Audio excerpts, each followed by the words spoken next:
जय हिंद, जय भारत। मैं राम कुमार आपका अपने परिवार एकलव्य राम कुमार में हार्दिक स्वागत करता हूं। तो आज मैं आपके लिए लेकर आया हूं क्लास 9 बालाजी प्रकाशन के कुछ सवाल जो बहुत ही अच्छे हैं और अपन बहुत अच्छे से इनको सीखेंगे। ठीक है, तो आज है 29 अगस्त और आज 29 अगस्त को ध्यानचंद दद्दा जी का आज क्या हुआ था, जन्म हुआ था। क्या हुआ था? जन्म हुआ था। और उनसे एक दो क्वेश्चन भी पूछे जाते हैं कि ध्यानचंद गोल आत्मकथा किसकी है? तो ये ध्यानचंद दद्दा की है। ठीक है, तो ध्यानचंद दद्दा को हॉकी का जादूगर भी कहा जाता था। ठीक है, तो जो हमारे ध्यानचंद दद्दा थे वो क्या थे? बहुत इतने अच्छे खिलाड़ी थे हॉकी के जिसकी कोई क्या नहीं है, सीमा नहीं है। एक बार क्या हो, जब वो ध्यानचंद दद्दा प्रैक्टिस करते थे, पता है वो रेल की जो पटरी रहती ना उस पर गोल को क्या करते थे, हॉकी से बिल्कुल सीधा लेकर जाते थे, उस पर प्रैक्टिस करते थे दद्दा के गोल ये जो बॉल है ना वो गिरनी नहीं चाहिए। तो एक बार जब टूर्नामेंट हो रहा था ब्रिटेन में, तो जो हिटलर था ना, हिटलर भी वहाँ पर बैठा था। तो दद्दा क्या कर रहे थे, तो गोल खटाखट कर रहे थे। तो वो ऐसे बिल्कुल ऐसे चलते थे, उसको एक बार बस उनके पास बॉल आ जाए, पास कोई बॉल कर दे, पर दद्दा ऐसे अपनी हॉकी से ऐसे उसको चिपका के चलते थे, जैसे कि गुरुत्वाकर्षण या चुंबक कोई अपनी ओर खींचती नहीं है, बिल्कुल चिपका लेती। तो इसी पर ध्यानचंद दद्दा भी जब हॉकी खेलते थे बिल्कुल गेंद को ऐसे चिपकाते हुए चलते थे। तो क्या हुआ, वो हिटलर देख रहा क्या यार ये व्यक्ति क्या कर रहा है यार, समझ में नहीं आया। तो ऐसा किया उसने, हाल के हाल उसको, यानी मैच जब ख़त्म हुआ तो उन्होंने क्या किया, इसकी कहा कि क्या कर दूँ, इसको बढ़ा दूँ, नहीं छोटा कर दिया, यानी उसको क्या कर दी, छेड़खानी कर दी ग्राउंड से, जो उसका ग्राउंड रहता है ना हॉकी का, तो उसे छेड़खानी कर दी थोड़ी सी। जब दद्दा स्टार्ट हुए तो दद्दा ने फिर वो शॉट मारे तो दद्दा के गोल नहीं हुए। सब लोग कहने लगे क्या हो गया ध्यानचंद, अभी तो तू बहुत गोल कर रहा था यार, तो उससे गोल नहीं हो रहे हैं, क्या कर रहा है ध्यानचंद, अपन ऐसे तो मैच हार जाएंगे। ध्यानचंद दद्दा ने कहा कुछ भी है, ये ग्राउंड छोटा है या ग्राउंड क्या है, बड़ा है या छोटा है, कुछ तो इसमें क्या है, गड़बड़ है। उनने मेजरमेंट करवाया गया, उसकी नापतोल कराई गई, तो वास्तव में देखा कि ग्राउंड क्या था, छोटा था। क्या था, उन्होंने ग्राउंड क्या कर दिया था, थोड़ा छोटा कर दिया था या बड़ा कर दिया था। तो ठीक है, तो ध्यानचंद दद्दा को अपने आप पे इतना कॉन्फिडेंस था, क्या था, इतना कॉन्फिडेंस था अपने आप पे कि ये चीज़ गलत है तो गलत है। तो वैसे ही कॉन्फिडेंस आप अपने पे लाइए, अगर आप पढ़ते हैं तो अपने कॉन्फिडेंस लाइए, अगर कोई गलत भी देता तो उनको कहना ये सही है तो है। तो इतना कॉन्फिडेंस कैसे आएगा, प्रैक्टिस से। किससे आएगा, प्रैक्टिस से। दद्दा बहुत प्रैक्टिस करते थे और अपने देश के लिए हमेशा उन्होंने खेला और हमें देश के लिए बहुत कुछ किया ध्यानचंद दद्दा ने।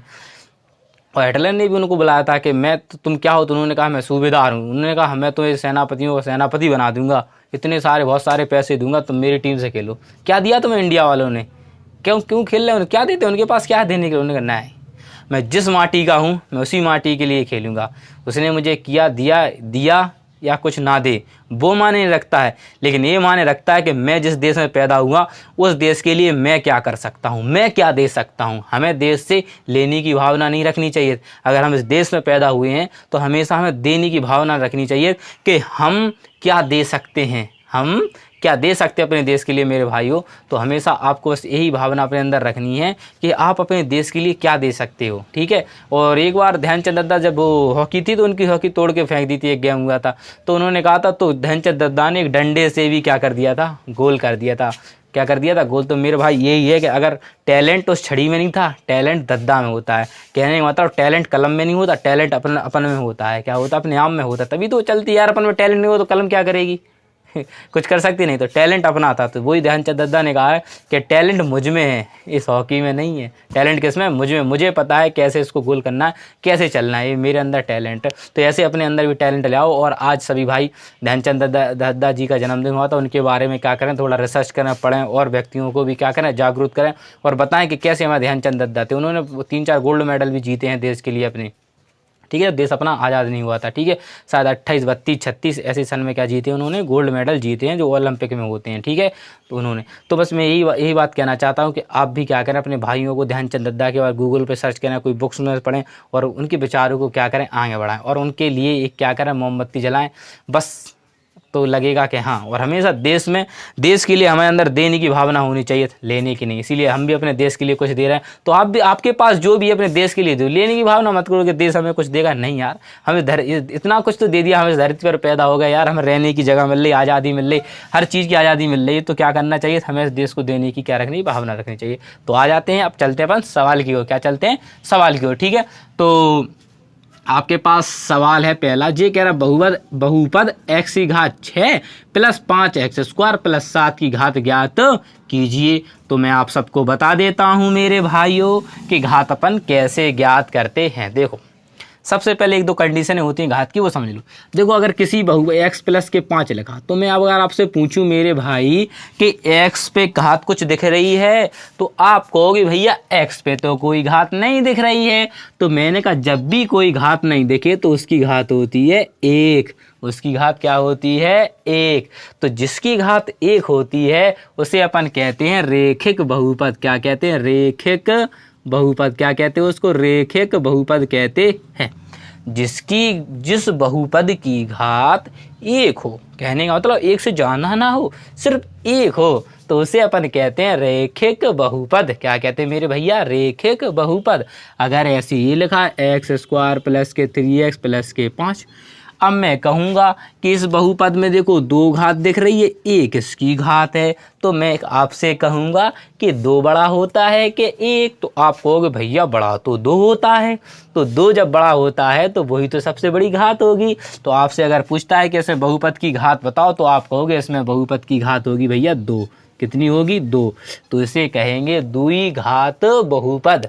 ऐसी अगर x की घात 3 है सबसे ज़्यादा, तो उसे कहेंगे त्रिघात बहुपद, और उसकी सबसे ज़्यादा घात 3 होगी। बस इसके अलावा इस चैप्टर में और कुछ नहीं है, बस अपन को जोड़ना है और घटाना, वो आप बढ़िया बिंदास तरीके से सीखें। बस इतना ही चीज़ सीखनी थी। जिसकी 1 घात होगी उसे रेखिक बहुपद कहते हैं, जिसकी 2 घात होगी द्विघात बहुपद कहते हैं, जिस 3 घात होगी त्रिघात बहुपद कहते हैं। तो अब चलते हैं अपन। देखो सवाल तो बहुत अच्छे से आपका आंसर आएगा। देखो बहुपद x की घात 6 प्लस 5x² प्लस के 7 की घात ज्ञात कीजिए। मैंने कहा तुम तो x पे देखो, x पे 6 लिखा, x पे 2 लिखा, तो मैंने कहा सबसे ज़्यादा कितना? आपने कहा ये 6 ही तो है। तो मैंने कहा यही तो तुम्हारा आंसर है, यही तो तुम्हारा आंसर है। घात कितनी है? 6 आंसर आ गया।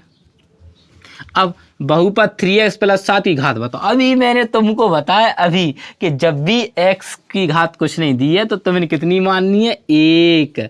क्या माननी है? 1। तो इसकी घात कितनी हो गई? 1। इतनी में शिल्पा बोली भैया आपने तो ये भी बताया था कि जिसकी घात 1 होती है उसे रेखिक बहुपद कहते हैं। मैंने कहा हाँ सलमा मैंने बताया था, लेकिन इधर उसने ये नहीं पूछा कि ये बहुपद कौन सा है, उसने तो सिर्फ इतना पूछा इस बहुपद की घात बताओ। तो अपन ने बहुपद की घात बता दी, कितनी है? 1। ठीक है। अब ये कह रहा देखो, अब इसने देखो सवाल अभी ऐसा था तो अपन ने ऐसा कर रहे थे, अब इस सवाल अपन ऐसा दे रहा है जैसे इधर 1 लिखा, अब ऐसे इधर 2 लिखे, तो क्या 2 घात का बहुपद बताइए। जो तुमको आता वो तुम बना सकते हो, इसमें कोई ये जरूरत नहीं कि जो उत्तर वाला में दिया वही बहुपद तुम बनाओगे। अब हमें बनाना है जिसकी घात 2 की, लीजिए हमने लिख दिया, लीजिए ये बन गया बहुपद। ये जरूरी कि जो उत्तर वाला, हम इसको ऐसे भी लिख सकते हैं, लीजिए ये बन गया, हम इसको ऐसे भी लिख सकते हैं। लो कर लो, क्या कर रहे हो? बहुपद है हमारा, क्या है? बहुपद है। ठीक है। तो इसमें हमेशा कुछ भी साथ में लिखना पड़ता है, ऐसे लिख दिया। ठीक है। तो इसे क्या कहेंगे? द्विघात, वो जिसकी घात 2 होती है उसे द्विघात बहुपद कहते हैं। तो आशा करता हूँ आप समझ गए होंगे। देखो ऐसे करना है। ठीक है। कोई उदाहरण आप लिख सकते हो, और जो उत्तरमाला पसंद है वो लिख सकते हो, जो अपने मन से लिखना वो भी लिख सकते हो, आपका मन कौन क्या करेगा। ठीक है। अब चौथा सवाल क्या कहता है कि बहुपद x² 3x की घात 4 प्लस 7x माइनस 5 की घात ज्ञात कीजिए। अब इसने शिल्पा कह रही भैया मैं बताऊँ, मैंने कहा चल तू बताओ।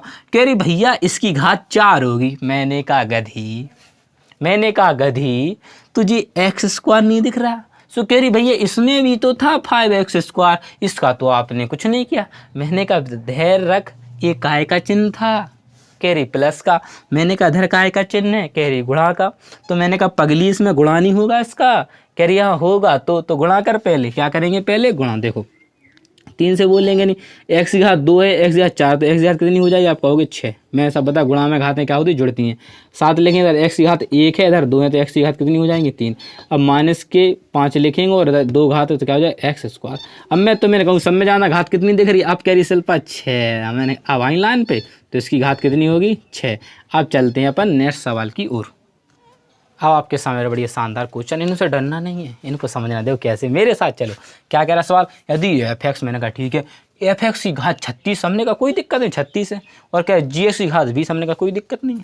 कह रहा f(x) प्लस g(x) का मान बताओ, हमने कहा हम बता देंगे। देखो कैसे, 2 लाइन का क्वेश्चन, तो कुछ भी नहीं करना। देखो 36 घात है, तुम क्या रखोगे? f(x) बराबर एक समीकरण मांगोगे, तो x की घात 36 प्लस 5x, कुछ भी लिख लो ऐसे। ठीक है। फिर तुम्हें दिया g(x) की घात कितनी? तो एक्स बराबर कितना मान लो एक्स की घात 20 प्लस के 3x, ऐसे मान लो कुछ भी, और प्लस 1 मानना, जो भी तुमने मानना कुछ भी मान सकते। देखो अपने मन से तुम कुछ भी मान सकते हो, ये मैंने बस तुम्हें एक एक्स की घात 36 लिखना है, उसके बाद तुम्हें जो मन में आया वो लिखना है, लेकिन एक्स की घात 36 जरूर लिखनी है, क्योंकि ये कह रहा है कि जी एक्स की घात 20, तो देखो हमने 20 लिखा एक घात, फिर एफ एक्स की घात 36 तो 36। अब इसके अलावा तुम कुछ भी लिख सकते हो, 19, 18, 15, 16 कुछ भी लिख सकते हो एक्स की घात, लेकिन 20 भी लिख सकते हो, लेकिन एक बार। कितनी बार? एक बार, दो बार, कई बार, लेकिन 20 से ज़्यादा नहीं लिख सकते, क्योंकि ये कह रहा है कि जी एक्स की घात, कहते हैं जी एक्स जिस समीकरण है तो उसमें सबसे ज़्यादा बड़ी घात क्या है मेरे भैया? 20 है। तो तुम 20 को लिखोगे कि नहीं लिखोगे? लिखोगे ना। तो वो ही है कि 20 की घात है तो सिर्फ 20 ही को लिखोगे, उससे 20 भी लिख सकते हो, 19, 18, 17 कुछ भी लिख सकते हो तुम। समीकरण अपने आप से, बहुपद अपने आप से बनाना है तुम्हें, ठीक है। तो मैं 2 बहुपद क्या कर लिए, बना लिए। अब ये कह रहा है इन दोनों को जोड़ो, तो मैं ठीक है, एफ एक्स प्लस के जी एक्स, हमने कहा ना जोड़ देंगे हम। एफ एक्स का मान एक्स की घात 36 प्लस 5x प्लस के 1 प्लस के एक्स की घात 20 प्लस 3x प्लस के 2।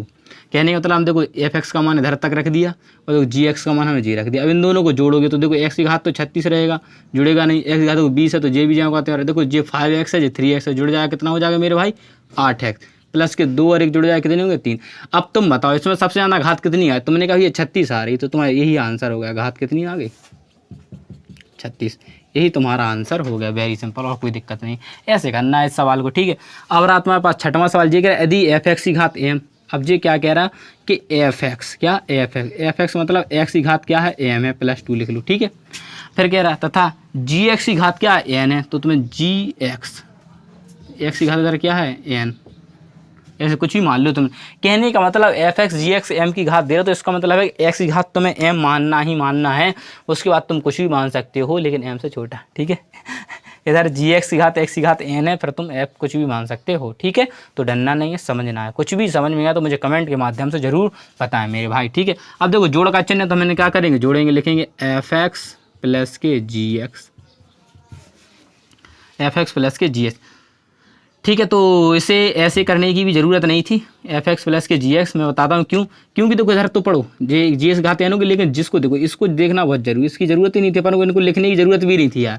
इसमें ये कह रहा है कि बड़ा कौन है? एन, यानी कि कुछ भी घात होगी, यानी गिनती अक्षर कुछ भी हो सकती। तो जब एन की घात ये बड़ी दर्शा रहा है, तो इसका मतलब ये है कि इसकी घात क्या होगी? बड़ी, एन ही होगी।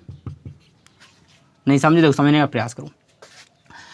एफ एक्स बराबर एम और जी एक्स बराबर की घात क्या है? एन। कह रहा है एम बड़ा है, यानी एम छोटा है किससे? एन से, और एन बड़ा है किससे? एम से, ठीक है। तो जब जी बड़ा है तो इसकी घात ही बड़ी होगी, तो इसकी सबसे बड़ी घात, और देखो जोड़ना है, और जोड़ में हमेशा क्या होता है, जो बड़ी घात है अपन इधर भी इसको जोड़ा था, तो जिसकी घात बड़ी थी वो बड़ा ही रहा, जिसकी घात छोटी थी वो छोटा ही रहा, तो ठीक है। तो हमने देखा जी बड़ा, तो इसीलिए कहा तो ये बड़ी। तो और सेम टू सेम देखो ये सवाल है, वो ही सेम टू सेम है, सिर्फ इस चिन्ह को कहाँ कर दिया? इधर कर दिया। तो इसका मतलब इसमें भी घात क्या होगी? आप सब कहोगे इसमें भी घात क्या हो जाएगी? एम हो जाएगी, क्योंकि इसमें क्या है? एम को दर्शा रहा है। किसको दर्शा रहा है? एम को दर्शा रहा है कि एम बड़ा, तो एम की घात क्या होगी? एम। और कंडीशन क्या दे रहा है? देखो जी कंडीशन भी देखो क्या दे रहे हैं, एफ एक्स प्लस के जी एक्स, और गुणा में घात जो बड़ी रहेगी बड़ी रहती है, जो छोटी है रहती है वो क्या रहती है? छोटी। जोड़ में घटाना ही वही की वही रहेगी, बस अंतर किस में आता? गुणा में और भाग में। अगर गुणा भाग दिया है तो फिर इसे हल करना पड़ेगा। क्या करना पड़ेगा मेरे भाई? आपको हल करना पड़ेगा। लेकिन जब जोड़ और घटाना है तो आपको हल नहीं करना, जो अपना बड़ा है वो बड़ी घात रहेगी, जो छोटा है वो छोटी घात रहेगी।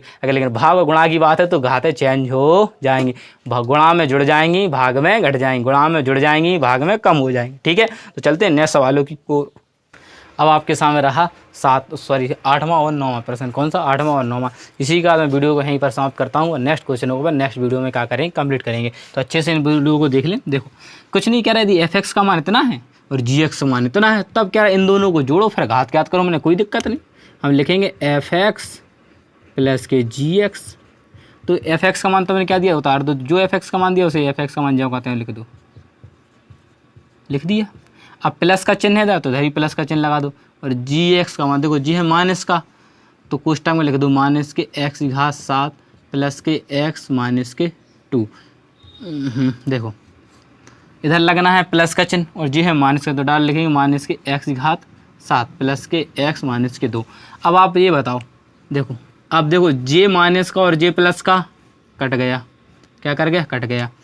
अब देखो कुछ कट रहा और जुड़ रहा, आपको कुछ नहीं कट रहा ना कुछ जुड़ रहा, तो सबसे घात कितनी दिख रही जाना 5, तो इसका आंसर कितना हो जाएगा, घात कितनी है इसकी 5। यही तुम्हारा परम सत्य आंसर है, यही तुम्हारा परम सत्य आंसर है। ठीक है, 8वें प्रश्न। 9वां प्रश्न क्या है, दिए गए प्रश्न में 8। अब इसी सवाल से घाट करना, सिर्फ इधर अपन ने प्लस का चिन्ह था, इस माइनस को हल करना है, तो हम कोई दिक्कत नहीं। हमने कहा f(x) का मान f(x) माइनस के gx, तो f(x) का मान तुमने कितना दिया था, आपसे पूरा लिखोगे तो x की घात 7 माइनस x की घात 5 प्लस के 2x² प्लस के 1 माइनस का चिन्ह।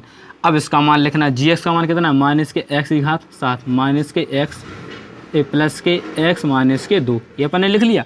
अब कुछ नहीं करना है, तो ज्यों कहते हैं उसको लिखना है 2x²।